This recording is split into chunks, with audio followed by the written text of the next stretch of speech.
Hello, everyone, and welcome to this webinar looking at the prospect for the US and Iran ties under the Biden administration.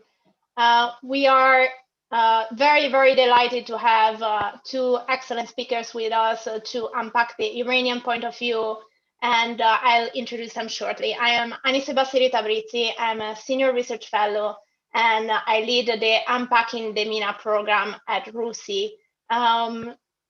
We are really lucky to have a series of excellent events lined up as part of our program. So if you want to know more and be up to date, do subscribe to our newsletter.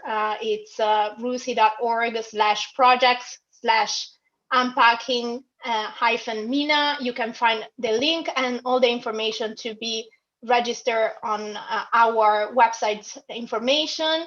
And you can also go on Twitter on ISS RUSI and have also information on what we have lined up as part of the program moving forward. We have a panel on Yemen next week. We have another one on Turkey on the 5th of March, and all of them have exceptional speakers lined up. So I do suggest and recommend that you do keep up to date with our activities. But speaking of exceptional speakers, today, I'm really delighted to be joined by two panelists, which I'm sure will help us a great amount to unpack and have a better sense of what Iran is thinking on the nuclear issue and on the regional front. Ambassador Said Hossein Mousavian is a Middle East security and nuclear policy specialist at Princeton University. He was a former ambassador, as the title suggests, and he was very closely involved on the nuclear issue. Welcome, Ambassador Mousavian. And Dr. Kayhan Barzigar is the chair of the Department of Political Science and International Relations at the Science and Research Branch of the Islamic Azad University. These among a series of other titles. Kayhan, welcome, and thank you both for joining us today.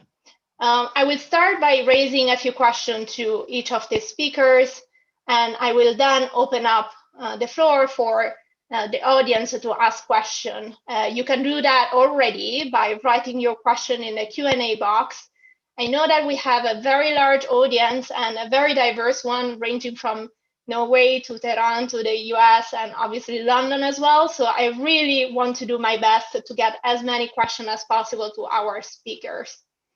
So I'll go straight really to the point, and I start by asking Hossein, you a question, which I think it's in everybody's mind at the moment and has been for the past few months, which is, what does Iran want from the US to go back to compliance under the nuclear deal?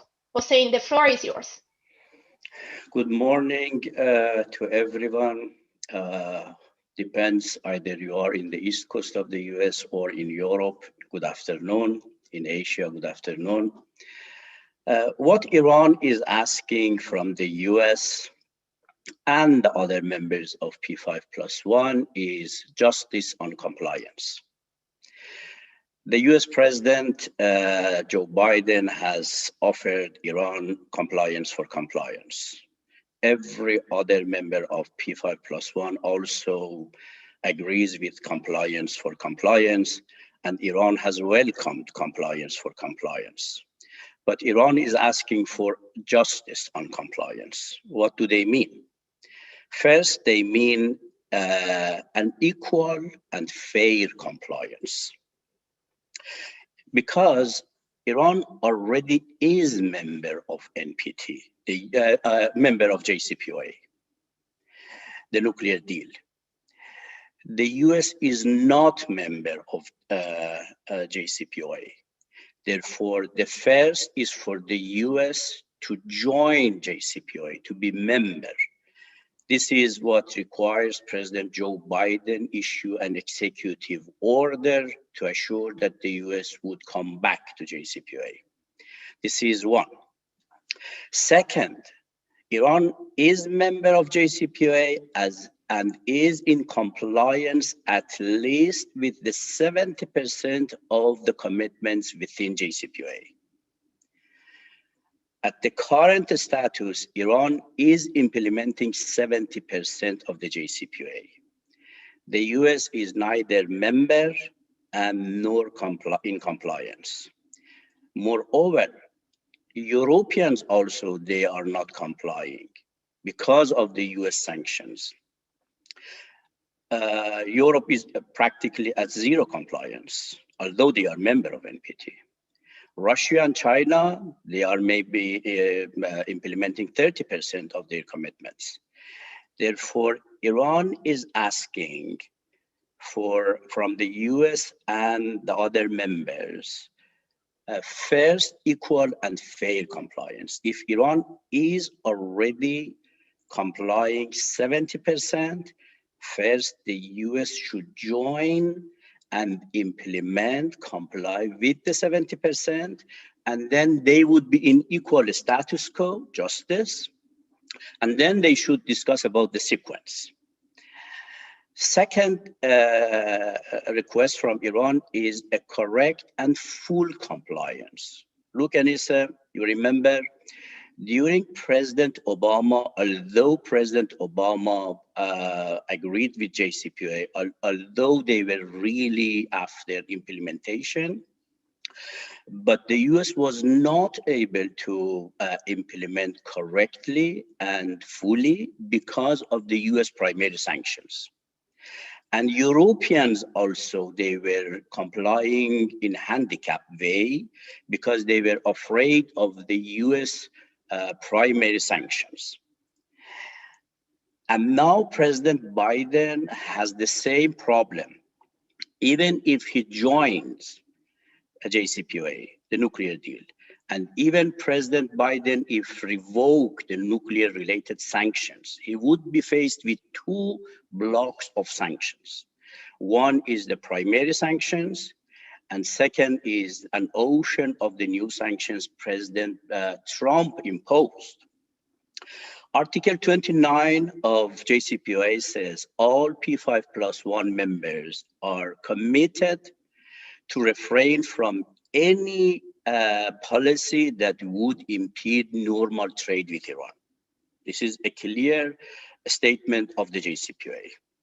Therefore, the primary sanctions and the Trump sanctions definitely would impede President Biden to implement the JCPOA correctly and completely, as Obama had the same problem. That's why Iran has a bad experience from President Trump, President Biden, President Obama era, because it was the deal was implemented half or maybe less.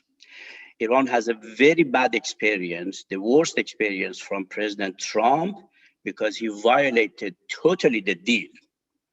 Now, if Biden is going to come back, what do they mean compliance for compliance? Do they mean a fair and equal compliance? Do they mean a correct and full compliance? This is exactly what Iran is asking, not more. Thank you very much, Hossein. Kayhan, obviously, I asked the question in very simple terms of what does Iran want, but we all know that it's much more complicated than that. There are different constituencies in Iran as in any other countries. And there are also important elections taking place in June, the presidential elections, which are obviously likely to increase also the complication in the dynamics in the domestic politics in Iran, and also possibly affecting the implementation of foreign policy issues. So I guess my question to you is, how much of an impact these elections are likely to have on, or are already having, on the Iranian posture towards the US? And do you see divergent stances on how to deal with the US and with Biden, or do you think there is a united front? Well, thank you very much. Good evening from Tehran. I'm glad to share with you some of my views as an Iranian academic. Actually, the immediate answer is that the relations with the U.S. should be, decided at the highest official level. I do not think that different factions inside Iran have the ability to change that. But there are few points. I think the Iran-U.S. relations is something in a broader context that we should understand. Unfortunately, in the time of the Trump's administration, many unfortunate things happened that has somehow brought about a kind of accumulated distrust at the level of the state and the nation both. And that is withdrawing from the nuclear deal that the Iranian wanted honestly to interact with the international community, and imposing the maximum pressure policy, which brought about a lot of economic hardships on the Iranian people, and it has been very costly. And perhaps most of all, which relates to other issues, is assassinating Iran's national commander who suppressed the terrorist actors in the region that is Daesh in an on-time attack. He was a national hero as a guarantor of the state of Iran. I think, the U.S.-Iran relations is now, which of course, impacts on the nuclear negotiations in the future that I'll be discussing, is that here the situation is very complicated. And I think that complications will go further in the future. And there are less expectation from the Biden administration before before January 20th that he came to power. I think it is important to understand at the same time that the orientation of Iran's foreign policy is also changing, and it is adjusting itself with the new development at the regional and international level. And it is looking more towards integrating with the neighborhood region, and at the same time looking to the east. Of course, this east looking has not, ideological meaning. It is more developmental and prosperity orientation. And it is coming from the, geographical and historical determination of Iran that is benefiting from geopolitical superiority in the region. And I think this is very much important, that how a kind of, a regional multilateralism is becoming a priority for Iran's, foreign policy at the broader level. I think this is also important. There is this fact that while we have a prolonged, sanctions on a country, naturally the tendency of that nation will go to other ways, because they will lose the share of market and other things. The orientation is different. If we consider this into consideration, my conclusion is that, relations with the Western Bloc, I mean, by Western Bloc, the US and the three, important European countries, is not that much important now. And I think it was important before the, nuclear deal, but right now we are talking, it is not that important. Therefore, the logic of, the next administration of Iran, initiating talks with the US is something is that very complicated, because the Trump administration derailed all the agenda of the moderate government of Iran. And to be honest with you, right now, we have started the campaign, the presidential campaign in Iran, and it is very popular to be anti-American, as the Biden, initiated anti-Chinese slogan in his campaign. Therefore, the issue is becoming very complicated. Plus that we have another issue that also complicates the issue, and that is the US regional allies, I mean, Saudi Arabia and Israel. I think they are thinking that they can follow the Trump's policy against Iran and searching it in the Biden administration. If it goes in that direction, there would be a grave mistake, because that will push Iran to go another way, and that, complication in a domino-oriented situation will go ahead, and that would be very dangerous.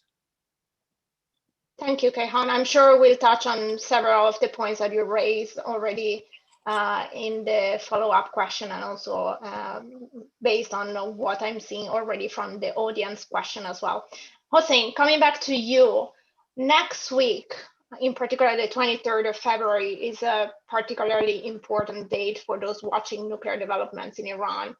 As part of a bill that has been passed by the Iranian parliament back in December, Iran will suspend the voluntary implementation of the additional protocol if nothing happens on the sanction front between now and then. So my question is, what does Iran want to happen between now and then? And given the lack of progress that we have seen so far, what are the likely steps that Iran will take if nothing happens, which seems to be the likely outcome in terms of inspections, enrichment, research and development, and so on? Yes, first of all, let me to say a little just about the parliamentary legislation. The root causes of this legislation is disappointment of Iranians after almost 5 years of JCPOA agreed in July 2015. They experienced a period from 2015 to 2017 before Trump that none of the P5+1 complied with the deal fully and correctly and completely. And during that 3 or 4 years, Iran was the only signatory to JCPOA who complied fully and correctly with zero failure. Based on 16 reports from the IAEA, Iran was in full compliance. The second experience they have is about the Trump era. While Iran was in full compliance, Trump withdrew and imposed the most comprehensive sanctions ever, just because Iran was committed to the nuclear deal, you know. The legislation says everything about this legislation is full compliance. Because they have failed the P5+1 during last 4 years, 5 years, especially during President Obama, the 3 years, they have a timeline for the Iranian government, for Iranian Atomic Energy Organization. After the legislation, already Iran has started producing of about 120 kilogram of 20%. This is already started. The second, they say, if the P5+1 is not in full compliance, they emphasize on normalization of the banking relation and export of Iranian oil by February 21st, almost in 5 days. Then Iran should withdraw from additional protocol and subsidiary arrangement code 3.1. Iran would remain as member of NPT. Iran would implement the safeguard agreement, but Iran would not accept inspections beyond NPT, which is additional protocol and subsidiary arrangement code 3.1, which we have about 70, 80 other countries, which they do not implement these two agreements. And then they say by March, again, if the P5+1 is not in full compliance, then Iran would advance 1,000 IR2 centrifuges, more advanced, and then Iran would go for at least a cascade of 164 of IR6, the 6th generation. By April, if the P5+1 is not in full compliance, Iran would inaugurate the metallic uranium factory in Isfahan. And after a year, if the P5+1 still is not in full compliance, Iran would operate the 40 megawatt heavy water reactor in Iraq, and Iran would build a new 40 megawatt, and also Iran would expand the centrifuges in Natanz and Fordo. This is the timetable. Now, we are talking about February 21st.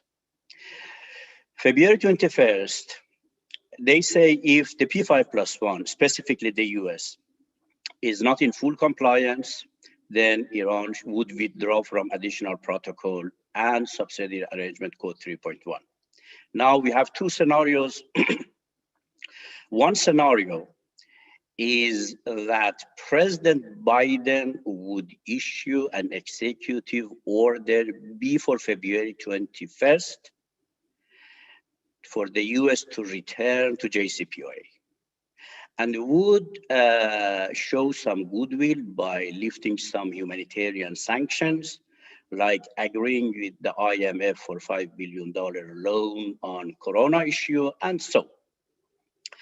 Here, I really don't know what the parliament would react, would decide. Because if Biden issues an executive order by February 21st, the US would be member of JCPOA, but would have not lifted the sanctions. The legislation says full compliance, lifting all sanctions in the framework of JCPOA.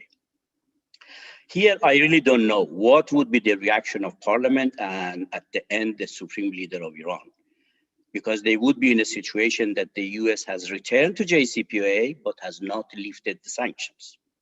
The second scenario is that Biden would not issue executive order before February 21st. Definitely Iran would withdraw. I have no doubt Iran would withdraw from additional protocol and would withdraw from subsidiary arrangement code 3.1, but would remain as member of NPT and would implement the safeguard agreement of the NPT. That's it. Thank you, Hossein. Obviously, a very concerning timeline, timetable. I know that, especially in European capitals, people are watching at this with increasing concerns, and some are seeing this as also an attempt by Iran to, if you wish, increase its leverage vis-a-vis the United States in terms of negotiation. So, Kayhan, coming back to you, I guess my question is, if we're looking at this as an attempt by Iran to increase its leverage, do you think on the nuclear front, do you think that on the regional front, there is an attempt by Iran also to increase its leverage? Say we have seen concerning developments over the past couple of days in Iraq, also in Yemen. Some might see Afghanistan as a potential avenue of confrontation with the United States, between Iran and the United States. Do you think this is likely to happen? Do you see Iran as using the regional file basically as an attempt to increase its leverage on the nuclear file? Well, I think certainly. Who wouldn't? I believe that this leveraging game will continue. And I think that Iran has this geopolitical superiority to do that because it has done it in Iraq and Syria with less, cost, mobilizing friendly forces to somehow leverage on its political position. These, forces are reliable, and I think Iran will continue with that. In the level of the nuclear issue, as Hossein mentioned, the issue is more complicated. Iran has its own leverage, which is the 5-step nuclear activity plus 20% uranium enrichment, and this deadline of 23rd February, I think the government extended, the deadline to 23rd. In contrast, the U.S. has the leverage of the sanctions. Perhaps the both sides think that they have this, upper hand situation. But I think this is a very dangerous game because that will lead the two countries to a domino situation that they need to go ahead with that because Iran thinks that it survived from the maximum pressure policy. And to be honest, I think the sanctions didn't have that impact to change Iran's behavior because Iran's regional policy is based on a greater sake that is the survival of the state, and it is connected directly to the national security of Iran and deterrent, power of Iran. Therefore, I think that this leveraging game will go ahead. And here is that I think the issue of regional policy and the issue of missiles become more significant for Iran because Iran, the only leverage that are left for Iran are these two issues that are interlinked. that are very much important. And I think that they are important. They are even more important than the nuclear issue, or talking on the nuclear issue or reaching a deal, because these are related to the survival of a state, as I mentioned, and they are related to the deterrent power of Iran. And so far as there are threats to Iran's national security, the government would be able to justify the legitimacy of going ahead with this policy. Therefore, I think that this leveraging game will continue, and Iran will, go to, expand and at the same time enhance its situation on the field, in the region, and on the different, crisis, with a positive way. To be honest, I think it is important to understand that Iran's actions on the regional issues is for the time of insecurity. There is no reason for Iran to have, this great size presence in the regional affairs, because the debate inside Iran is that it is costly, and we in return are not getting that much in terms of geopolitical benefit. Therefore, it needs to have a deadline, and this debate that how far Iran should go ahead with its regional policy. As I mentioned at the beginning of my talk, the foreign policy of Iran is more oriented to focus on a developmental approach and finding new friends in the region. And it is not necessarily in the Levant area, it is in Afghanistan, Central Asia, the Caucasus, and even Eastern Europe countries. And I think this has been the focus of Iran's foreign minister, round trips recently to flying to those countries, trying to, play with this active policy to show that Iran is not, politically isolated. And that is the solution that Iran is going ahead with that. Thanks, Kayhan. Let me dig in a little bit more on some of the points that you mentioned. And, obviously, there is already a lot to think about when it comes to compliance for compliance and, immediate security challenges with Iran. But, there is also longer term consideration about a broader deal, a potential broader deal, what this would entail, and specifically, what would Iran be willing and able to negotiate on? So you mentioned some of the issues that are normally in the debate, missiles, regional activities. And I think the question that I wanted to ask you is, how ready is Iran how willing is Iran to talk about these issues? Which ones are more likely to be covered? What type of missiles, if at all? What type of regional activities, if at all? Of the kind of dossiers that you mentioned, Afghanistan, Yemen, Iraq, and so on and so forth. Is there anything that Iran is prioritizing? We know obviously of the HOPE framework and all of the discussion about regional security, but if you were to unpack and tell us a little bit more about where does Iran stand on these issues and on potential broader negotiation, what would be the key issues to consider? Thank you.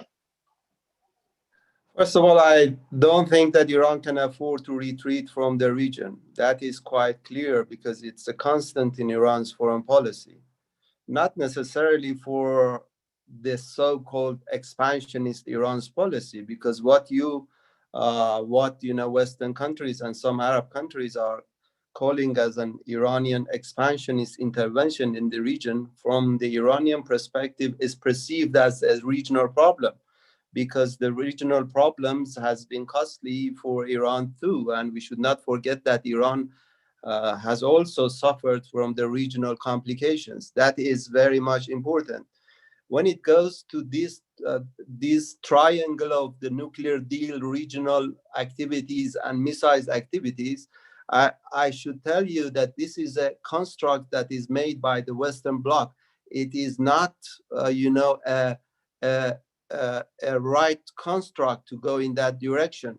They connect them together, but from the Iranian sides, the nuclear issue is something different. As I mentioned, the regional issues and the missile issue are more significant for Iran, because they are directly to Iran's national security. but the nuclear issue could be ups and downs, return and coming back, as we are doing now. This is very much important that the other side realizes that this is, wrong to go to this construct. And it has started from the Obama time in hope that, managing the nuclear deal will, force Iran or satisfy Iran to get to other issues of regional matters, and at the same time limiting Iran's, missiles program. That might have been true, but the situation is now different. I think the Trump administration made a big damage on, putting pressure on Iran, retreating all the trends that the Iranian made in a positive way. Therefore, I would say that Iran will actively be present on the regional, crisis, trying to follow its own policy. In Afghanistan, for instance, Iran is following its own negotiation with the Taliban, which I think is right. In the meantime, in Iraq and Syria, it is following its determination of supporting, the central government in those countries. And in Yemen, I think Iran has upper hand because Saudi Arabia is already defeated in Yemen. And I think the Biden administration should do something about it. Of course, I do not expect that Iran wants to somehow overwhelm the Yemeni politics in its own favor, but I believe that Iran believes that having, friendly state in the Arab world is key to Iran's national security. Therefore, a kind of inclusive government with the Houthi, sharing some power, some part of, political structure would be satisfactory for Iran. And I think Iran will help to get to that point. And I believe this is very much, significant for Iran to go ahead with that. Thanks, Kayhan. Following up on, the optimistic scenario in which we are back to compliance for compliance, and we are then looking at a broader agreement, I would say my question for you, Hossein, is a question that is asked very often about what next on the nuclear front. A lot of people are, wondering whether Iran would be willing to, I would say, agree to longer-term constraints on its nuclear program beyond 2023, which is when the nuclear deal main constraints will expire. So yeah, I revert this question to you. What about Iran's readiness to say, in a best case scenario in which compliance for compliance is achieved, what on the nuclear front? Is there any openness from the Iranian side to look into longer term constraint? It depends how the world powers are going to negotiate with Iran. If they are going to go in a discriminatory policy, leaving Israel with hundreds of nuclear bombs, with missiles with 5,000 kilometers of ranges, capable of nuclear warheads, leaving Saudi Arabia with 3,500 kilometers range of Chinese missiles, and only negotiate with Iran to dismantle its missile capability, which has the range of 2,000, it is zero chance. Iran would never negotiate about its defense capability because they have experienced a war supported by US, Europe, regional countries. When Saddam invaded Iran, 8 years war, hundreds of thousands of people, they were killed or injured. And missile was used only 1 year, Anissa, in 1 year, 2,000 missiles were launched on Iran when Iran didn't have missile. Therefore, it is impossible. Forget it. They are not going to negotiate about their defense capability because they know the US and the West and there are some regional countries, they are after attacking Iran to disintegrate Iran.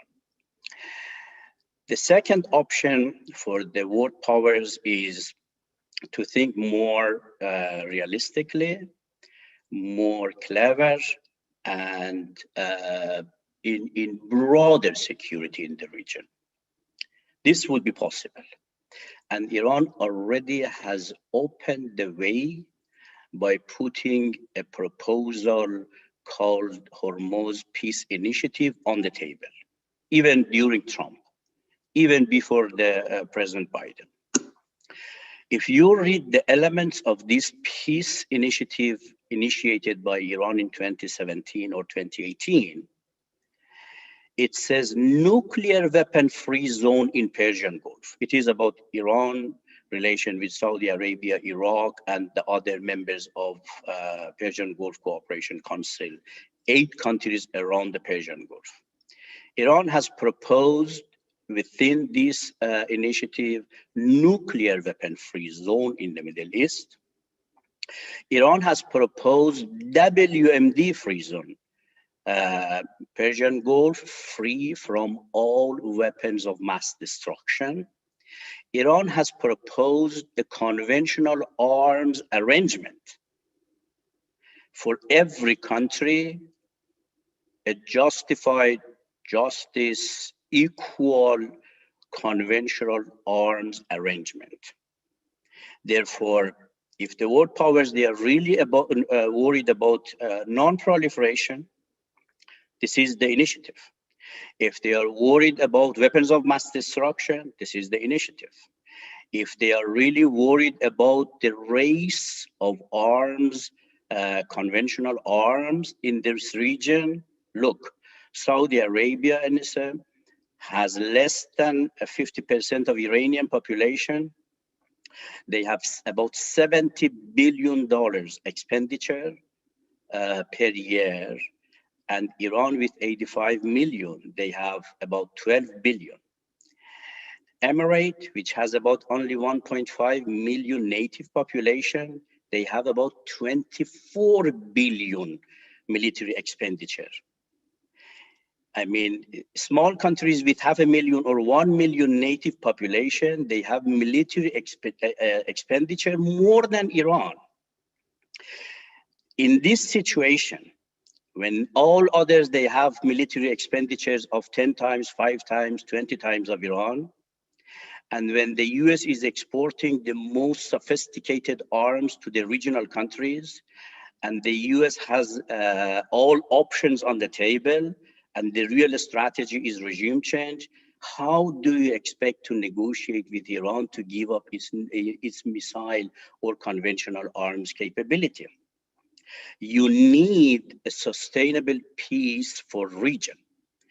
If you are going to discuss any other issues beyond nuclear, it should be regionally and about all the region. And Iran has already proposed Hormuz initiative, which includes conventional arms arrangement, which includes unconventional arms arrangement, which includes the nuclear weapon-free zone. Therefore, it includes fighting terrorism, respecting sovereignty, non-interferences, safety and security of energy, maritime, everything you can imagine is already in this proposal. Therefore, I would suggest for the P5+1 or the world powers or the US Security Council, including President Biden administration, to think about this initiative and to work and to think to bring sustainable peace on every issue, but think regionally, not discriminating Iran.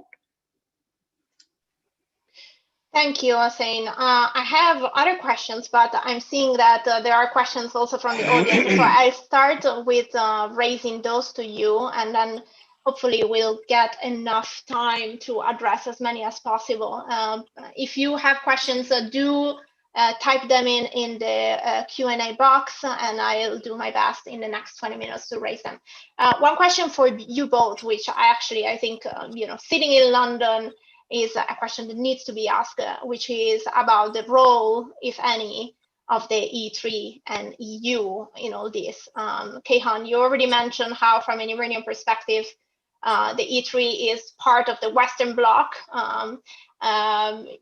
Hossein, you mentioned the kind of negative views already towards disappointment, I would say, from the Iranian side towards the delivery from the E3 side. But right now, given the situation, is there anything in the immediate short term that the E3 could be doing on the nuclear side, but also on the regional side? So looking at this regional security framework, facilitating that, and also looking at return to compliance for compliance, but also some of the measures that you said, Hossein, need to be lifted on the by the 23rd of February for Iran to revise its timetable. Kayhan, do you want to go first on the regional front, and then we'll move to Hossein?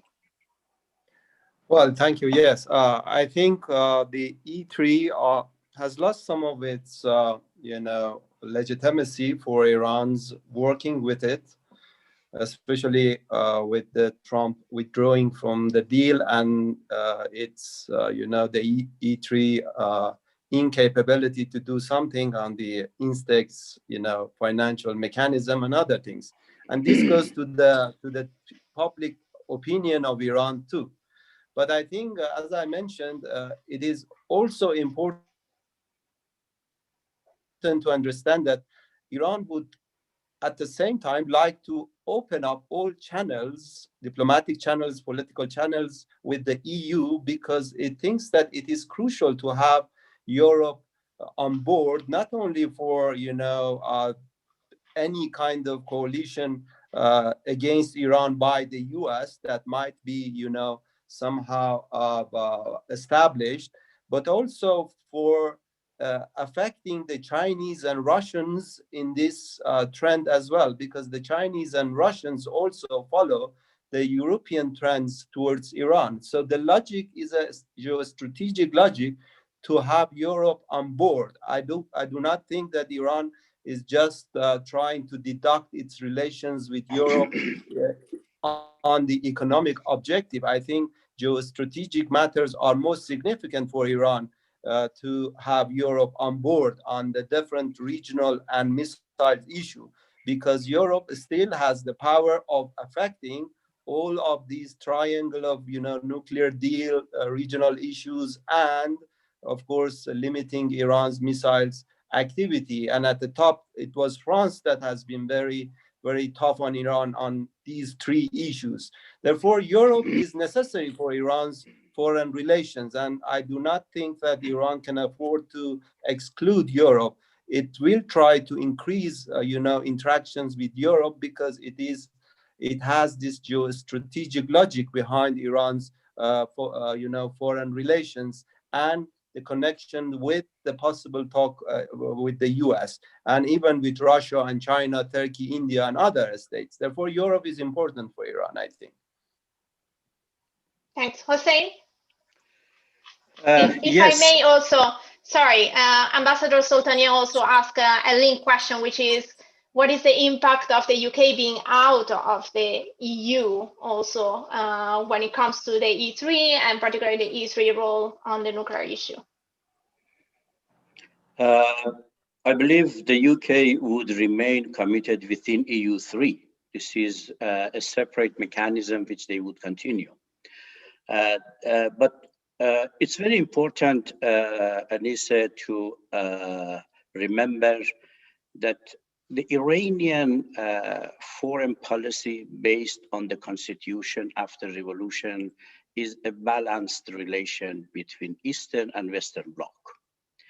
But practically, Iran has failed to have a normal relation with the West. I believe most of the problem is in the side of Western partners, not Iranians, because Iran has tried to do everything. But before nuclear crisis, about 70% of Iranian trade was with the Western Bloc. Today, after President Trump, 70%, 80% of Iranian trade and economy is with Eastern Bloc. It's very important to understand the big shift on the Iranian technology, trade, and economy after the nuclear crisis. Iran would welcome to have a balanced I think Europeans, they left a very bad experience for Iran during President Trump. Because when Trump departed from the deal, the supreme leader believed that Iran should immediately withdraw from the deal because the US withdrew. But the Iranian government and maybe some other factions in the country, they were counting on P4+1 to maintain the JCPOA. However, the experience shows Europeans during President Trump always defended JCPOA 100%, but delivered the economic commitments within JCPOA 0. Practically, they followed the US 100%. Therefore, that's why Ayatollah Khamenei said, we do not trust Europe anymore, because they said if the Europe is supposed to be 100% in the court of the US, then what? We are not faced with an independent continent. Now, during Biden, I believe this is an opportunity, because Russia, China, Europe, Biden, they all believe they should revive JCPOA, right? This is a big issue, a very positive. Second, Russia, China, Europe, they believe the region needs a regional arrangement for security. Trump didn't believe, Obama believed, and Biden also should believe. I believe they are ready for a type of regional cooperation and arrangement for security and cooperation. These two are the most important elements, I believe, for the EU who initiated the nuclear talks. We also should not remember it was EU who negotiated, which initiated the nuclear talks with Iran. It was not the US. And here we should appreciate the initiative of EU in 2003, but later they failed. That's why I would say the best for Europe is to show its integrity. And although they would cooperate with President Biden, which is fine, although they would stay within NATO, which is fine, but they should try for clean compliance, clean return to JCPOA, and full compliance of the JCPOA to leave a good, trustful example of deal and signature. And then go to the idea of security and cooperation arrangement for the region. Thank you, Hussein.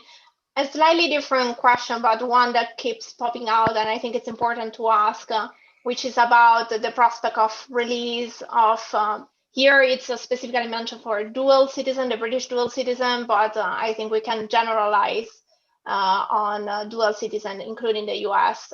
So I know that this has been also part of the discussion and has been raised also by Iranian officials as one of the potential issues to be discussed with the new administration. So I guess this question is for both of you, whoever wants to answer, but I appreciate a very quick answer from both of you on what are the prospects for the release of dual citizen, or for this issue actually to be included as part of the negotiations between the US and Iran and the US and the UK, specifically speaking.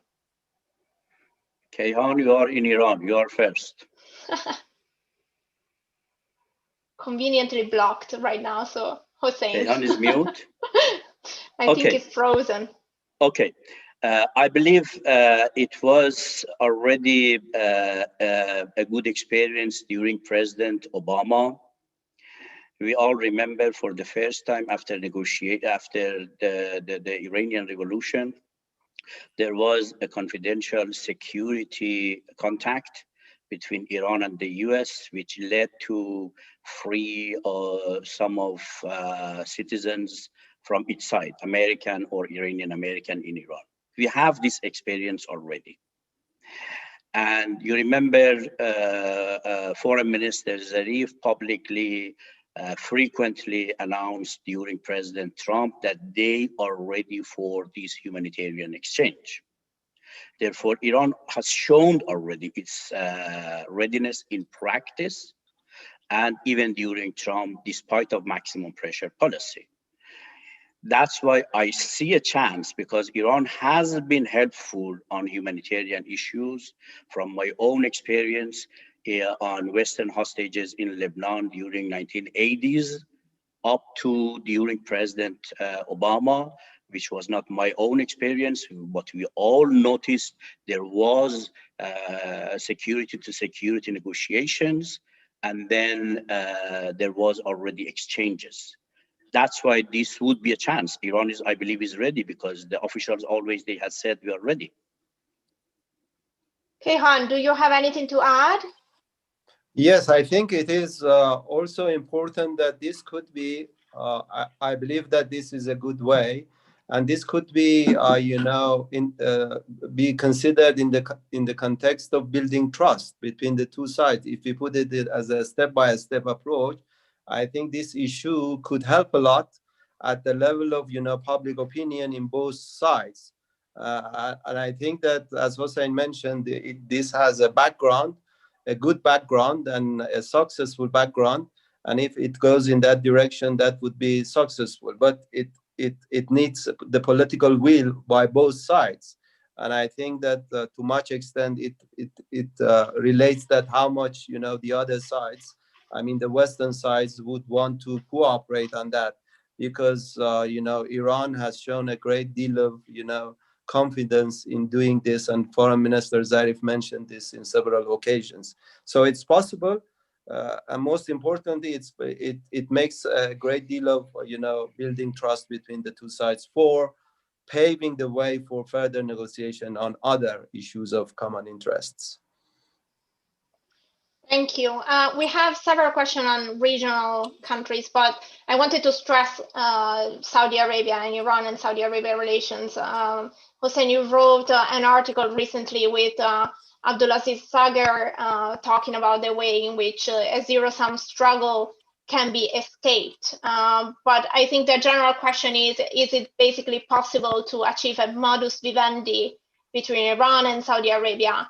And I link this to another question that I had, Kayhan, specifically for you, about recent movements and statements from the Biden administration when it comes to refusal to provide weapons, when it comes to the Yemen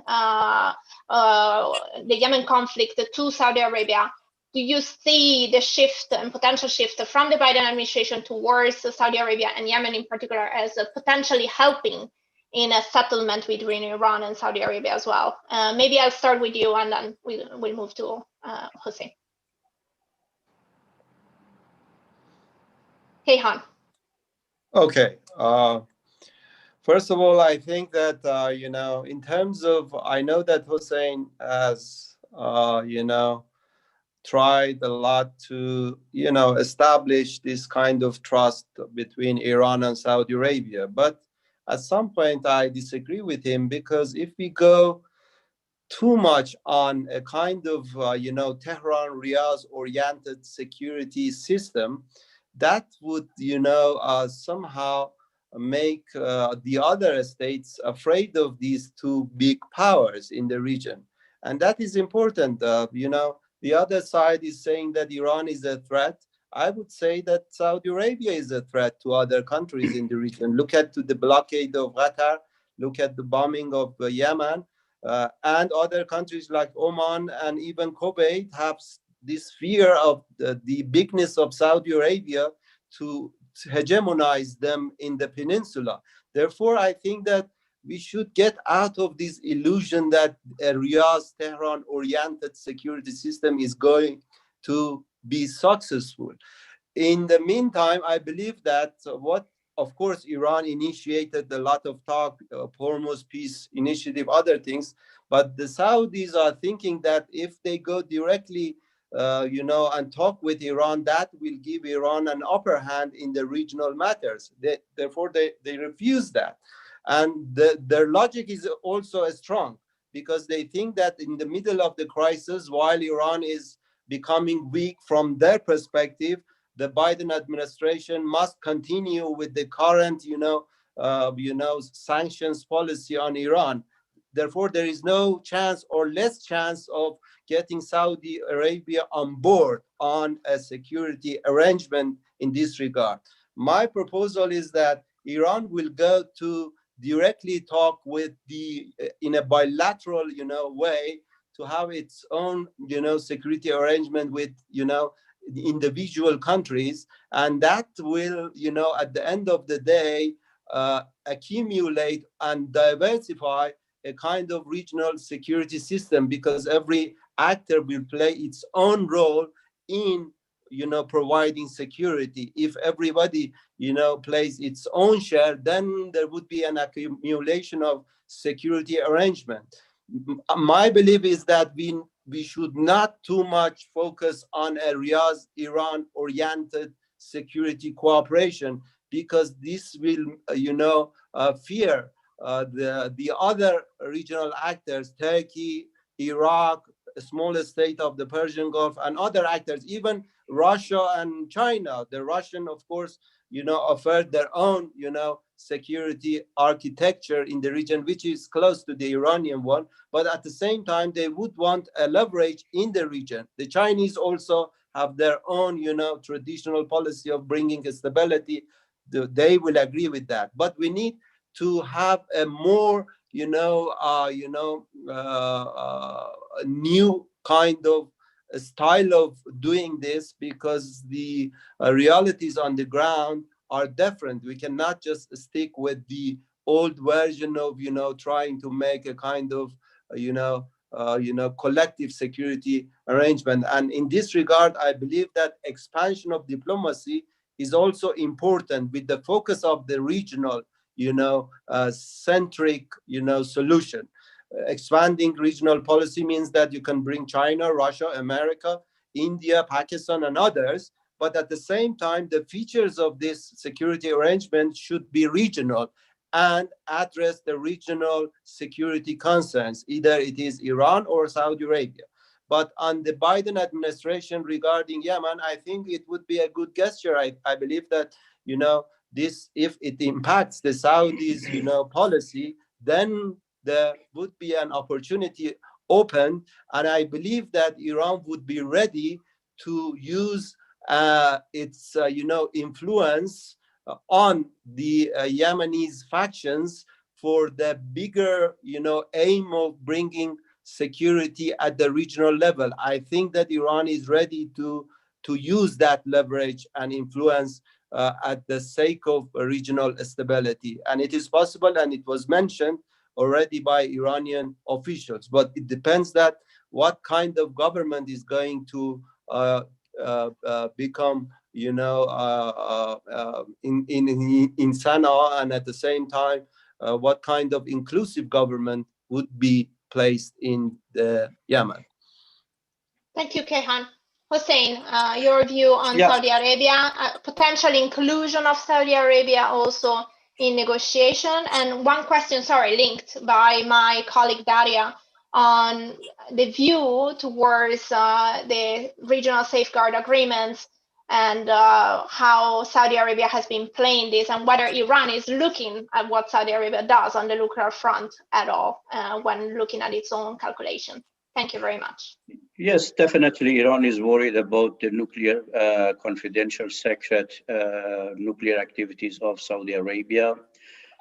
They also have in mind it is possible they obtain bomb from Pakistan covertly. And Iran has at the end one nuclear power with 85 million population. And Emirates, they have 4 nuclear power plants. Of course, there is mutual concern about nuclear safety, full stop. I fully agree with Kehan that the IDEA negotiations should not be limited to Iran, Saudi Arabia. And we need to include every member in this region. I fully agree. But the fact is that whenever we have reached the smaller countries in the Persian Gulf, Many of them, like Oman, Qatar, Kuwait, they have welcomed the idea of regional cooperation and peace and security collectively. But they all say, continue to say, solve your problem with Saudi Arabia. Without Saudi Arabia, we cannot. I mean, therefore, this is not a problem from the Iranian side. This is a problem from 5 members of GCC, because they always insist, unless Saudi Arabia is in, we would not be able to do anything. And Kayhan is right. You know, I just published a new book, came out in December, New Security and Cooperation Structure for the Persian Gulf. In my book, I have explicitly said the fear is not about Iranian hegemony only. They have the same fear from Saudi hegemony, like Qatar, you know. And if Iran, Saudi Arabia fear is addressed, they have fear from Iraq. We all remember Iraqi invasion of Kuwait. Therefore, the 3 powers in the Persian Gulf, like the problems Europeans they had in 1940s, 50s with Germany, France, and UK, is exactly the same. Therefore, we need a collective. He is right, and I have explained in my book exactly the same suggestions and proposals. But we need bilateral and multilateral, the factors. We need to negotiate bilaterally with each country. At the same time, we need a regional dialogue forum to include every member, to have bilateral and multilateral in parallel. And then everybody is talking about the role of US. I have said it cannot be limited to the role of US, although the US is the dominant military power in the Persian Gulf.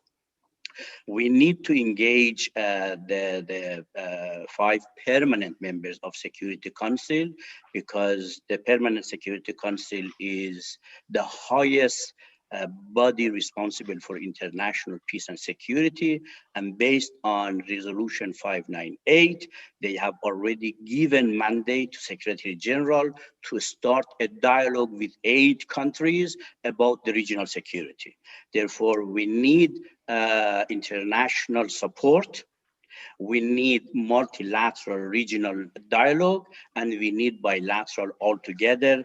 About Iran and Saudi Arabia, I believe we can do it, Anissa. We have experience. I myself negotiated in mid-1990s with King Abdullah, and we agreed on a comprehensive package. And Iran, Saudi Arabia was in a very good situation from 1997 to 2005 for 10 years. Based on this package, we agreed. Therefore, there is possibility we can revive the same package. Rouhani has already signed a security pact with Saudi Arabia. This can be a package signed with every regional country. We can regionalize this security pact, and we can go on.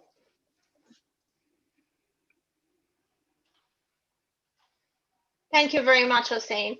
Well, look, we are already 4 minutes beyond schedule, and I apologize for the delay, but clearly this was a very fascinating conversation.